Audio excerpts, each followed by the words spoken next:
My name is Steve Murphy. This is the Insider Exclusive. We're bringing you the stories behind the headlines, and welcome to our show.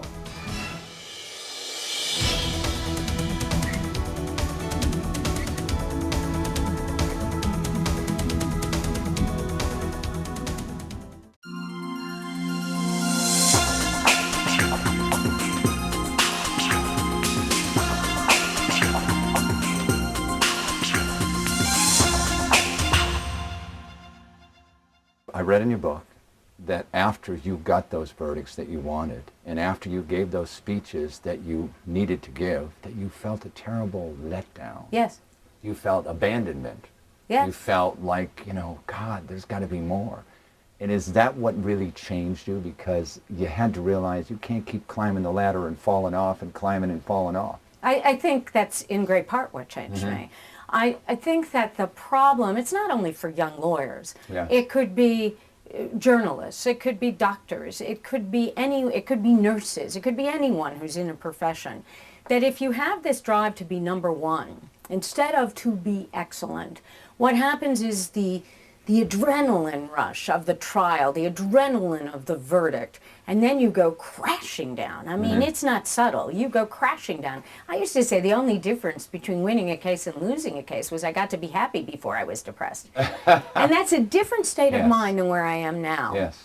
I'm still driven, but I think in a very healthy way. I also wanted to mention the fact that I think racism exists at both a subconscious and a conscious level. In everybody. Yes, many people look in the mirror and say, I'm not racist, I'm not prejudiced. Right. They don't realize the extent to which they do devalue people they see different from themselves. And sometimes you have to remind them of that in a very, very respectful way, so they will be conscious of it, because we all have subconscious prejudices that we're not even aware of.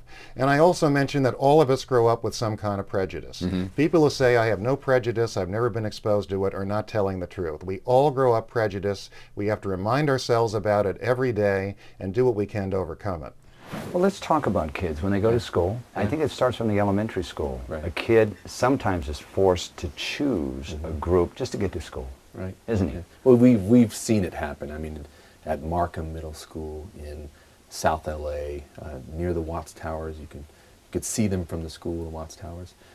I've said that middle school is a government-funded gang recruitment center, because when you show up there, you get a menu as a sixth grader of 7 gangs, and you have to choose one of them, otherwise you will not be safe. What do you mean you get a menu? Basically, there are 7 gangs that operate at that school, and if you do not belong to one of them, Yes. then you probably will not survive.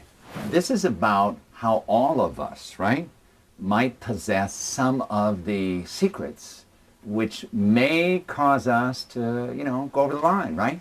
We all have skeletons in the closet, Yeah. the bottom line, and those are toxic secrets. And the very interesting part of this is that we look at criminals and we go, oh, those horrible people. But we have some of the very same toxic secrets as the criminals and the victims. Right. Sometimes the only difference between us and a victim is that we were lucky and they weren't. Sometimes the only difference between us and a criminal is that their secret was threatened with exposure, Yes. and ours wasn't. Define for our audience what toxic torts are. Generally, if you're in an automobile accident and break your leg, you've been in an accident, your leg hurts. If you live in an area that's infested with chromium or benzene or those sorts of things, you don't even know it's there. Yes. It doesn't smell different. It doesn't taste different. And the next thing you know, you see clusters of people getting cancer, or clusters of people getting some other serious disease, thyroid cancer, those sorts of things.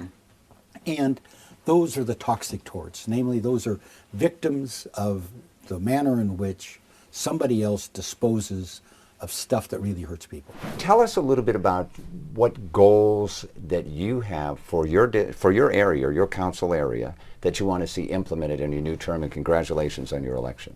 Thank you. I think for my district particularly, looking at the issues of public safety, education, transportation, and delivering of basic city services.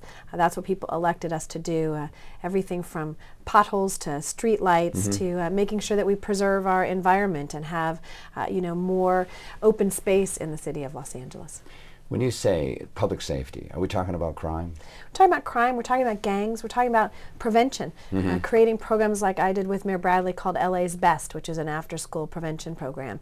It's also about making sure we catch kids who, and they start doing graffiti and being able to start saying to them those things, there are consequences to that, but we also want to help you get on the right track. And so in Los Angeles, we're really trying to address the issue of gangs.